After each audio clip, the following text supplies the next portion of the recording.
Psalm 139 and the author David. Look, we're starting a deep dive into Psalm 139, one of the most beautiful and intriguing passages in the Bible, written by King David himself. This psalm makes us feel God's intimacy with us in a unique way, bringing out God's knowledge of us. David was a man after God's own heart, and it's precisely because of this that he could express this closeness with such clarity and intensity. Here, he shows us not only divine greatness, but also how deeply God is involved in every detail of our existence. Have you ever stopped to think about what it means to be known so intimately, as described in Psalm 139? Well, David had this insight and turned it into words that resonate within our souls. The beauty of Psalm 139 lies in the fact that it's not just a pretty and poetic text, but a true testimony of a life experience. David doesn't talk about the knowledge of God from a theoretical standpoint. He speaks with the experience of someone who lived that intimacy, someone who felt God's hand guiding every step, even when times were tough. This is something that invites us to reflect on what it means to be a creature of God on a much deeper, more personal level. And isn't it fascinating to think that God, the creator of everything, knows every detail of our existence? Now, as we delve into this psalm, let's explore how this notion of being known by God can change the way we view life. We'll dive into David's words and understand that this is not just an abstract idea, but something that can shape our daily journey. Understanding the knowledge of God's in a practical way is realizing how He is present at every moment, whether in our joy or in our struggles. Let's feel this presence together that transcends ordinary boundaries. David wasn't writing just to be heard, but to be understood in spirit and truth. When he talks about being searched, he's telling us that every thought, every feeling, every dream is indeed laid bare before the Creator. That can sound a bit daunting, right? But at the same time, it brings profound comfort.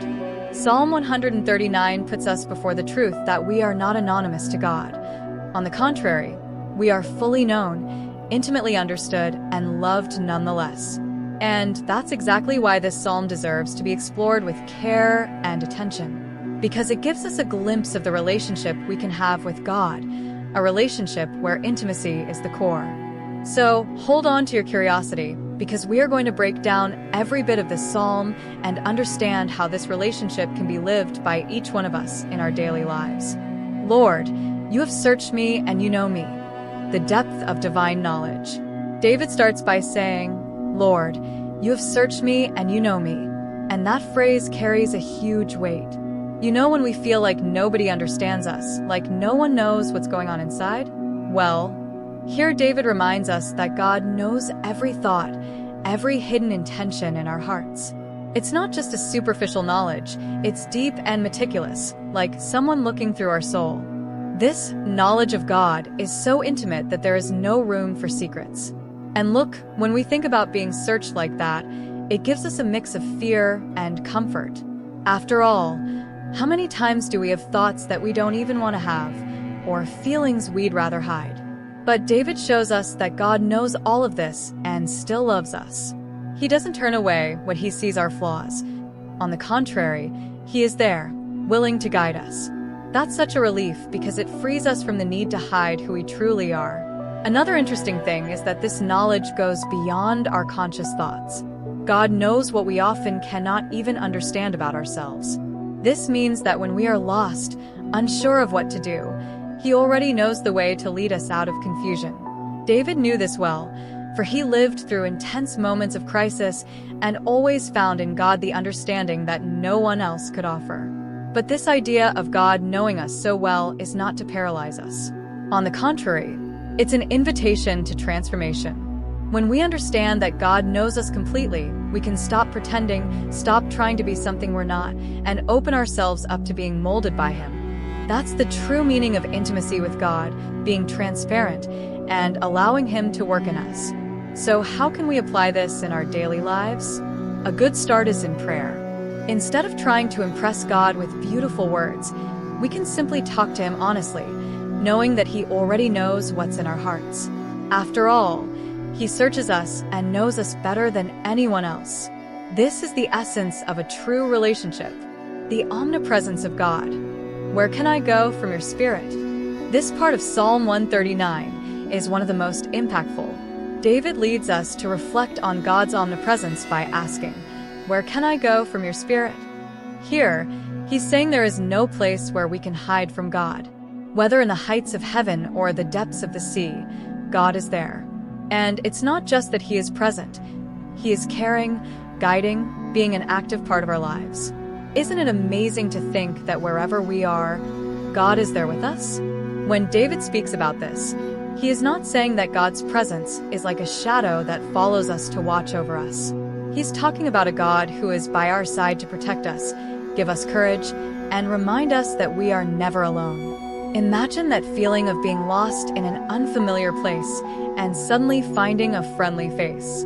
That's what God's presence means to us, a constant security in such an uncertain world. And this has practical implications, you know? Many times we feel alone, whether facing a work problem, a personal loss, or even being in an environment where no one understands us. But David reminds us that God's presence is real and constant. Even when it seems like no one else is around, he is.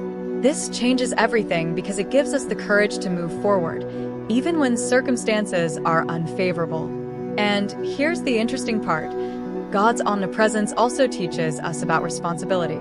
If God is always with us, then our actions never go unnoticed. This is not to scare us, but to remind us that our choices have an impact and that we can rely on him to guide us in every decision. It's a reminder that our lives are always before him, and it encourages us to live in a way that honors him. So, the next time you feel alone in a challenge, remember that God is there. It may seem simple, but this truth has the power to transform our perception of the world. We are not alone. We have the Creator himself by our side, which gives us the strength to face any situation. The value of being fearfully and wonderfully made. Now, let's talk about one of the most beautiful verses of this psalm. I praise you because I am fearfully and wonderfully made. Here, David is celebrating God's creation. And do you know who that creation is? It's us. Each of us was created in a unique, intentional way, and that process was nothing short of an act of divine artistry. When David talks about being fearfully and wonderfully made, he's reminding us of the value we have in God's eyes. Every detail of us was planned and cared for by him. Often, we're quick to look in the mirror and see only flaws, imperfections. But look, David teaches us to change that perspective. If God himself made us with such care and purpose, who are we to belittle ourselves? This doesn't mean we can't improve in certain aspects, but it means we must recognize the intrinsic value we have as God's creation. This brings a new light to our self-esteem, not based on human standards, but on God's knowledge of who we are. And it also means that each of us has something special to offer. We often compare ourselves to others, thinking we're not as good, as talented, or as important. But Psalm 139 shows us that each of us is a masterpiece. Imagine an art gallery where each painting is unique. You don't have to be like another to be valuable. God created each of us in a singular way, and that means we have a unique purpose in this world. This understanding should motivate us to live with gratitude. If we were made so wonderfully, then our lives have a greater purpose, something that transcends our own limitations and connects us to God's plan. We can start looking at our abilities, our talents, as gifts given by God to be used for something good, to bless others, to make a difference. So, next time you feel inadequate, remember, you are fearfully and wonderfully made. And it's not just a pretty phrase, it's a profound truth that David left us so we can live with confidence and purpose, knowing we are part of God's perfect creation. The comfort and awe this knowledge brings. Standing before a God who knows us so deeply brings an interesting mix of feelings, comfort and awe. It's comforting to know that there's nothing about us unknown to God, but at the same time, this reality brings a sense of responsibility. David expresses this paradox throughout Psalm 139, showing that God's knowledge of us goes beyond what we can fully comprehend. God sees everything, our best and our worst moments, and yet chooses to love us. The comfort comes from the fact that we don't need to hide. God knows our pains, our failures, and even the things we try to ignore. When no one else seems to understand what we're going through, God already knows and cares. This brings us a sense of peace because we can come to Him without fear, without masks. We can rest in the fact that He already knows what's in our hearts before we even open our mouths to pray. But at the same time, there is a reverent awe. We're not talking about fear in a negative sense, but a deep respect for God's holiness. Knowing that He knows our every thought makes us reflect on how we live. Are we acting in a way that honors this God who knows us so well? It's a question we all need to ask ourselves. This awe helps us align our lives to God's purpose, seeking to live in a way that pleases Him. This balance between comfort and awe is something that leads us to a more mature relationship with God. When we understand that we are known and loved, but also accountable before God, we begin to pursue a life more in line with His will. This doesn't mean we'll never fail, but it does mean that when we do, we can run to Him instead of hiding. Therefore, God's knowledge is not meant to scare us, but to set us free. It's a reminder that we are fully known and yet fully loved.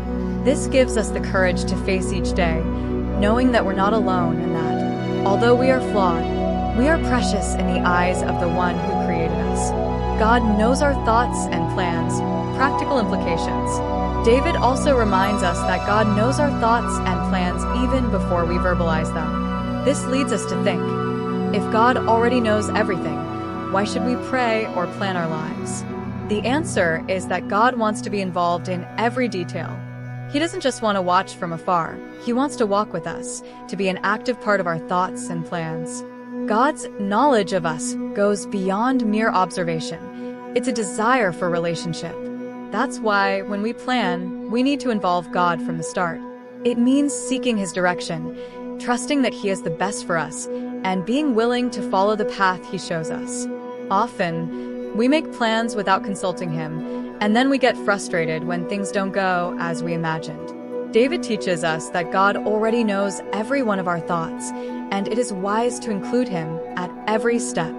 This understanding also changes how we deal with our worries and anxieties. If God already knows everything that's in our hearts, then we can trust that He's already taking care of every detail.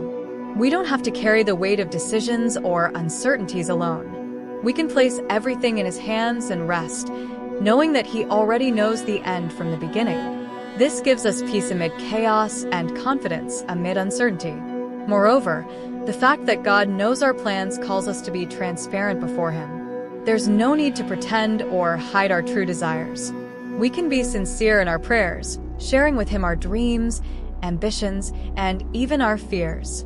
God is not frightened by our weaknesses. He wants to be present in every aspect of our lives, helping us align our desires with His purpose. So, when planning the future, let's remember to include God from the beginning. Next time you think about a new project, a life change, or any important decision, stop and talk to God about it. He already knows your thoughts, but wants to hear from you and guide you on the best path. How to live in light of God's knowledge of us. So, after all this, the question that remains is, how should we live in light of this knowledge? If God knows every detail, every thought, every plan, how can we respond to that? The answer is simple yet profound, with trust and surrender.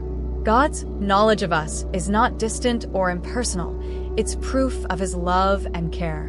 When we understand this, our natural response should be to live openly and surrendered, trusting Him with all our hearts.